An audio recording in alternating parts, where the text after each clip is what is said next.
Hello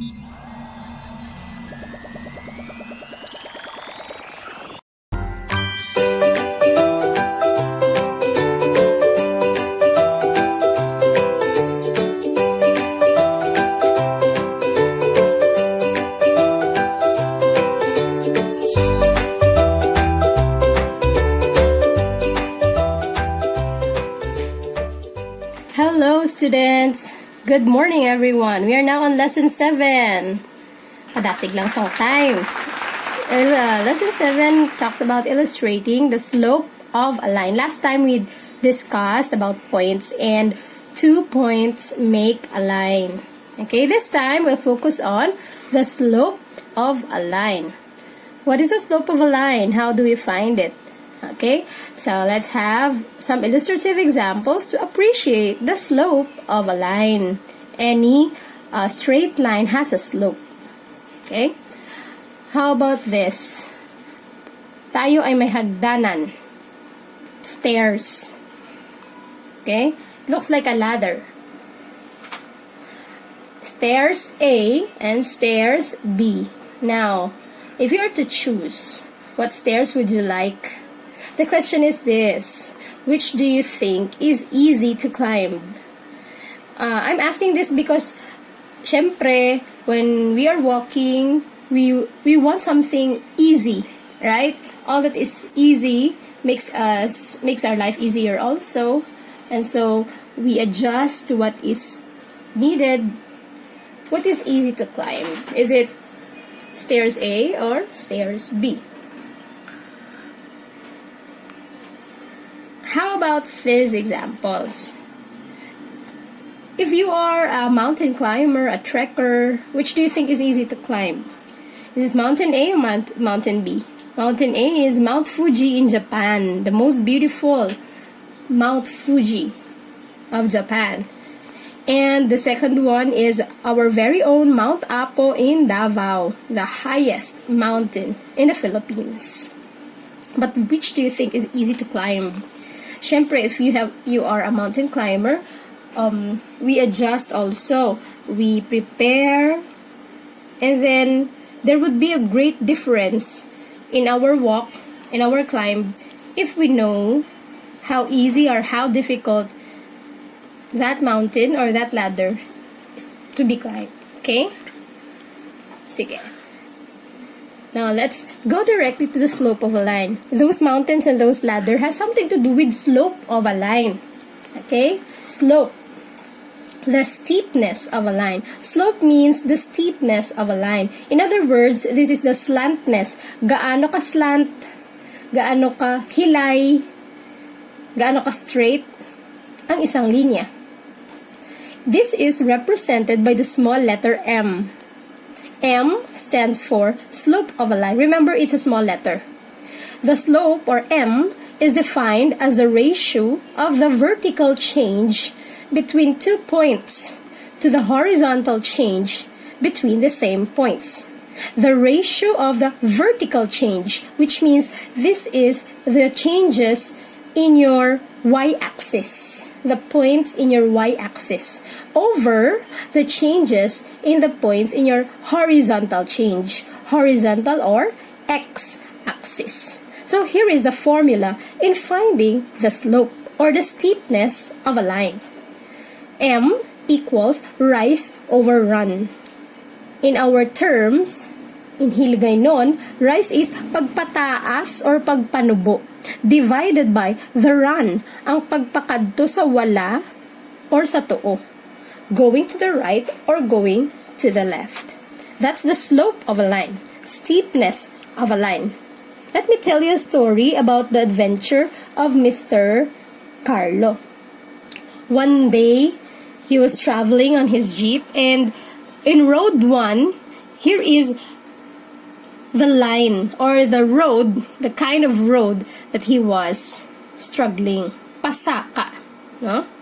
And then, he reached to a point in his travel that he has this line.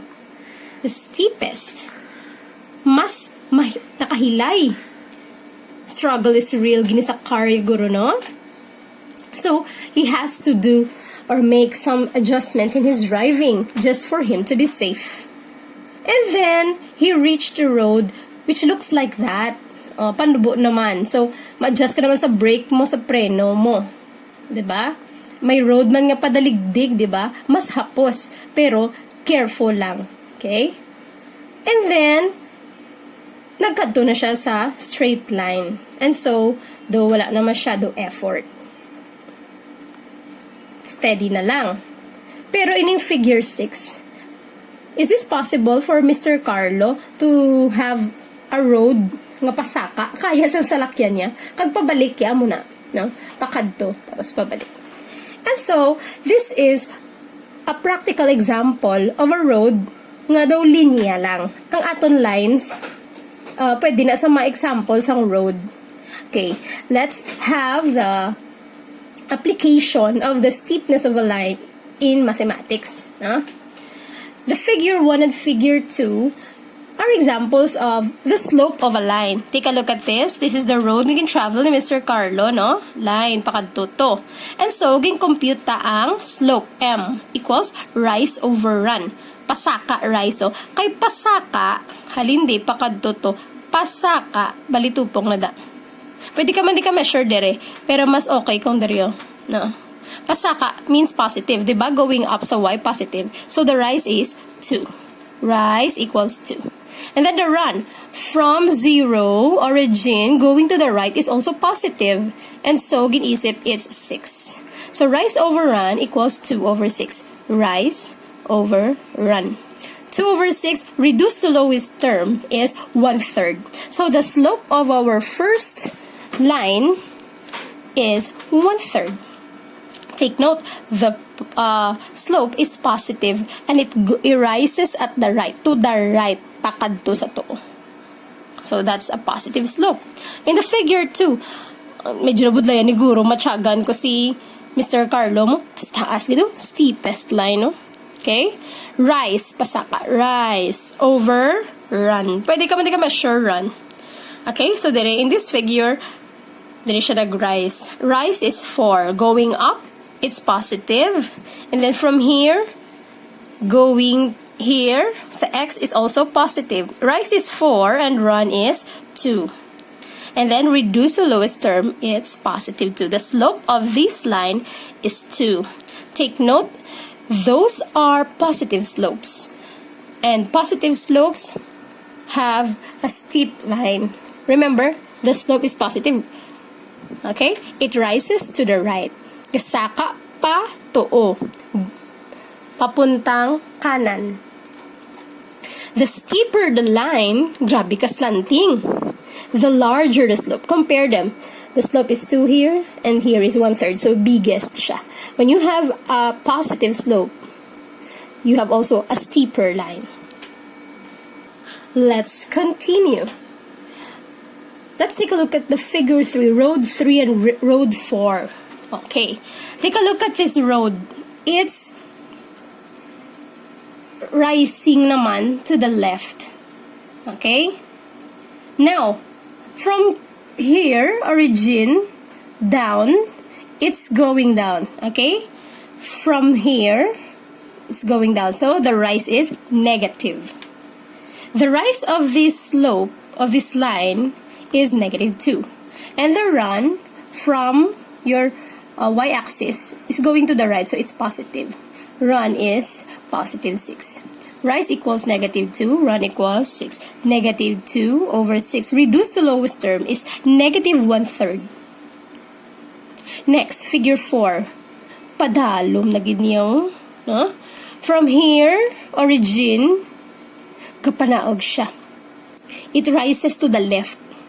It goes down. And so, going down, rise is negative.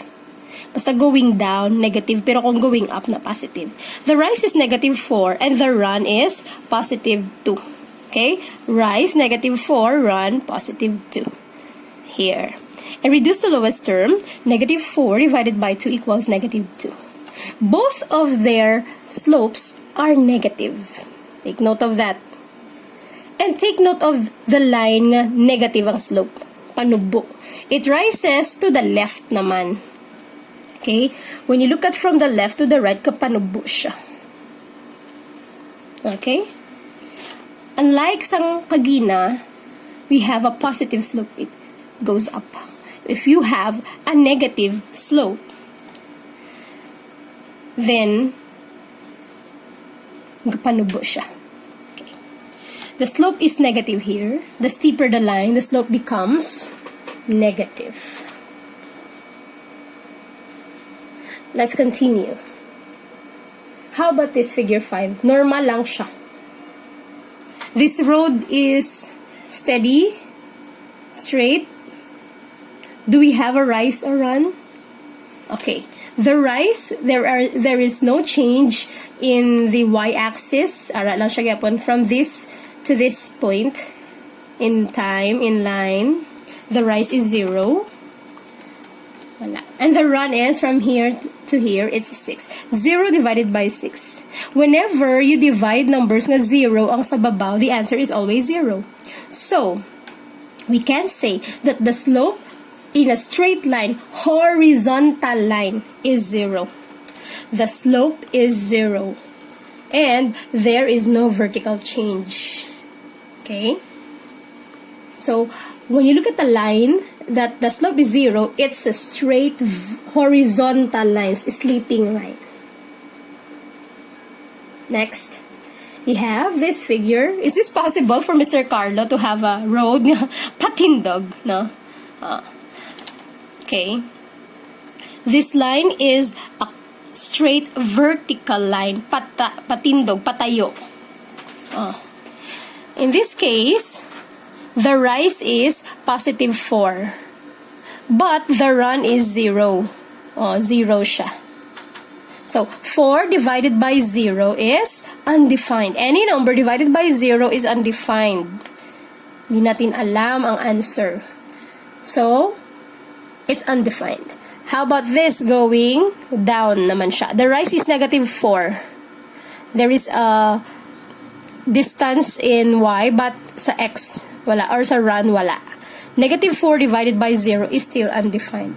So, when you see lines that are straight vertical line, patayo, the slope is undefined. Okay? This time, let's find the slope of a line. Okay. Now, how do we find the slope of a line? Okay. Given 2 points in a graph. If you have this graph, as for example, we have 2 points. We have point A and point B. Point A is here, located at 5, 1. Point B is here, located at 7, 9. Okay, remember, plotting points and then connecting them. Kung may ara ka ruler, you connect them. Okay?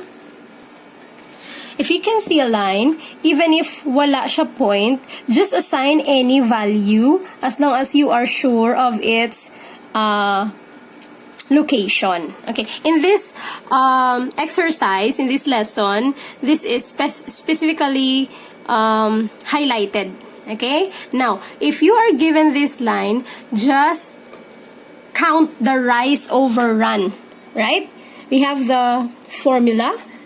M, or slope, equals rise over run. So what is your rise? From this point, you go up because your next point is here. So from this point, when you look at it from left to right, the first point is here. That's point A.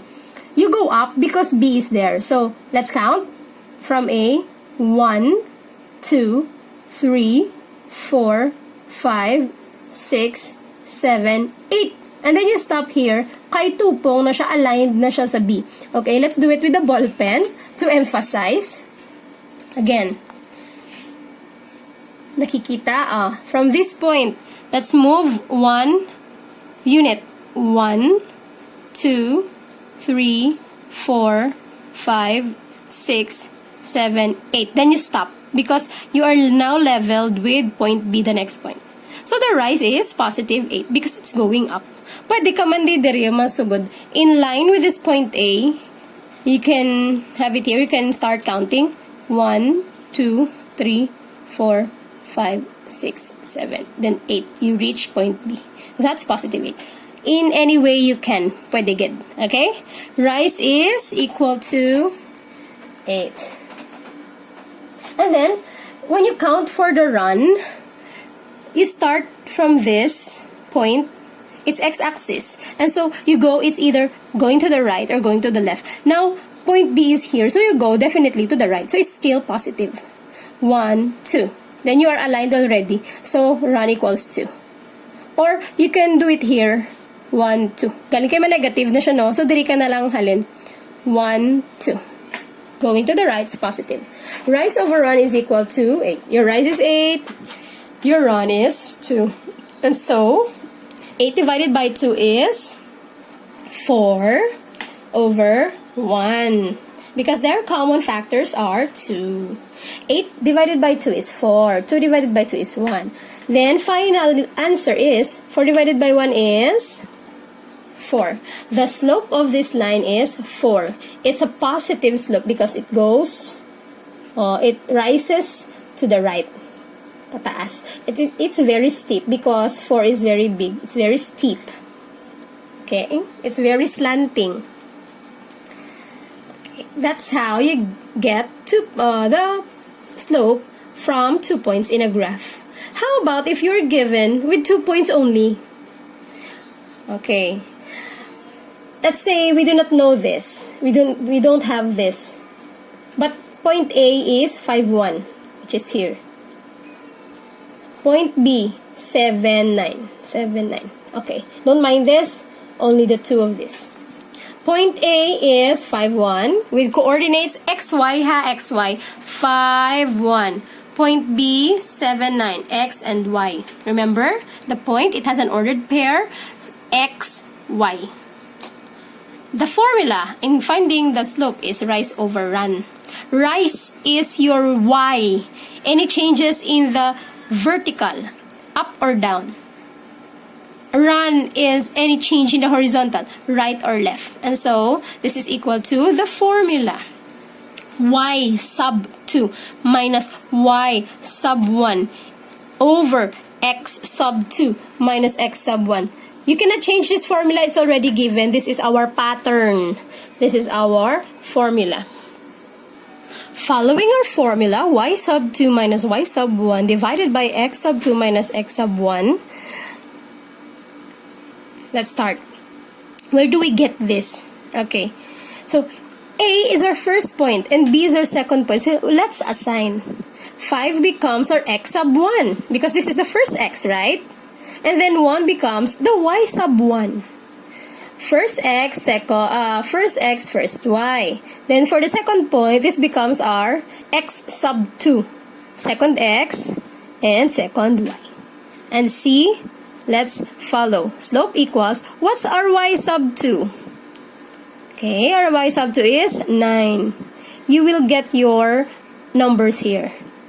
Whatever is the sign you follow also.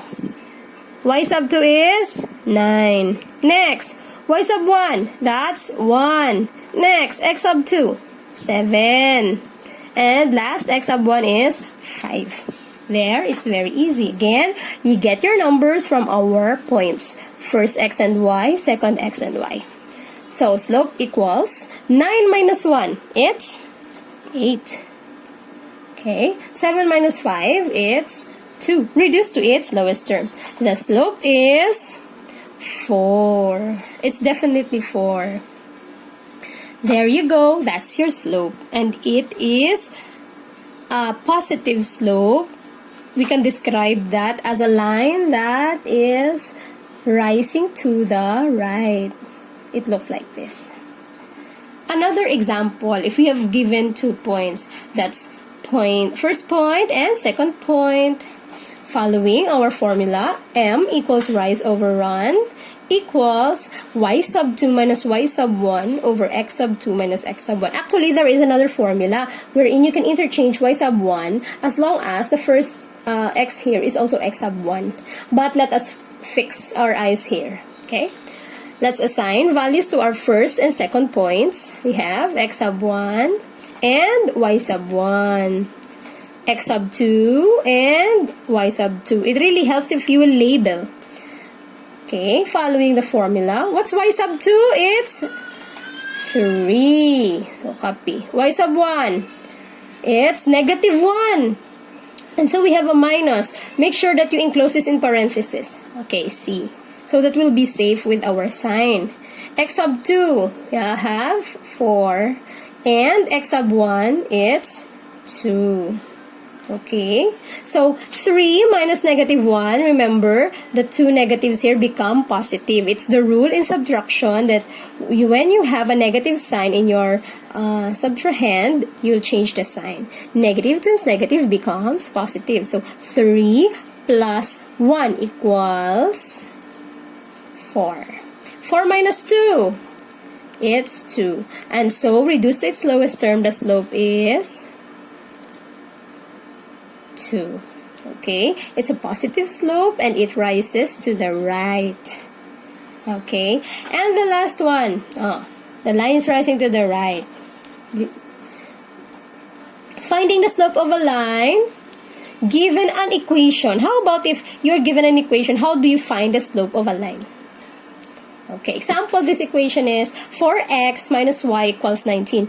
Remember, last time we talked about linear equations in two variables. This is an example of a linear equations in two variables. The two variables are x and y. And is this in standard form? Remember the standard form, ax plus by equals c. Okay, so it is already in standard form. How do we get the slope? Make sure that the equation is in standard form. Ax plus by equals c. Then get the values of a, b, and c. Whatever is the sign of the numbers, you copy it. So now that our given is in standard form, it's easy for us to find out the numerical coefficients a, b, and the constant c. Okay? So here it is. The value of a is 4. The value of b is negative 1. We don't have any number here in y, but it's automatic 1. And the constant is c, 19. There you go. You have already the values of a, b, and c. And next step is to follow the formula. This is already given to you. Slope equals negative a over b. Negative here is a formula, so you have to copy that. Whatever it is, copy negative. So, copying the formula and following it, m equals negative. Ginang negative ha. What is our a? It's 4. So, you put it 4. And what's our b? Negative 1. So, you copy it. Negative 1. And then simplify. Just simplify. Negative divided by negative is a positive. So, what's the answer? Negative 4 divided by negative 1? It's positive 4. There you go.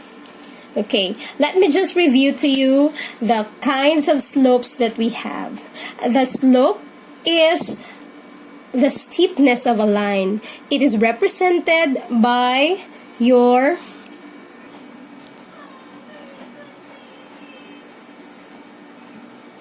The slope is represented by small letter m, and it has a formula. Slope, or m, equals rise over run. Remember that. There are 4 kinds of slope. I have some examples here. The slope is positive. It rises to the right. See, the slope is positive. It looks like that. The steeper the line, the larger the slope. Another kind of slope is the negative slope. See, the slope is negative. It looks like that. The slope of a line which is negative rises to the left. Okay. Another, when you have a line which looks like this, you don't have any rise. You have 0 rise, but the run, there is a number, and the final answer is 0. When the slope is 0, it looks like this. There is no vertical change, and your line is a horizontal straight line. When you see a horizontal straight line, the slope is automatic 0. And the last one, when you see a line which is straight, vertically straight, you have a rise, but your run is equal to 0, and it will result to the undefined slope. The slope is undefined when you see a vertically straight line. Okay? When there are 2 points in a graph, just count the rise over run and simplify. Rise, if it's going up, it's positive. If it's going down, it's negative. It's going to the right, it's positive. And it's going left, it's negative. When you are given 2 points, follow the formula y sub 2 minus y sub 1 divided by x sub 2 minus x sub 1. Remember also to label your points. First x and y, second x and y, and follow the formula. Okay? Reduce your answer to its lowest term. Lastly, if you're given an equation, make sure that the equation is in standard form. Then you can get the values of a, b, and c and follow the formula. Slope, or m, equals negative a over b. Remember, negative is with your formula. Okay? Thanks for watching this video. I hope that you will repeat this video as much as you can so that you'll understand, and then you can answer our 20 question activity. Thank you very much.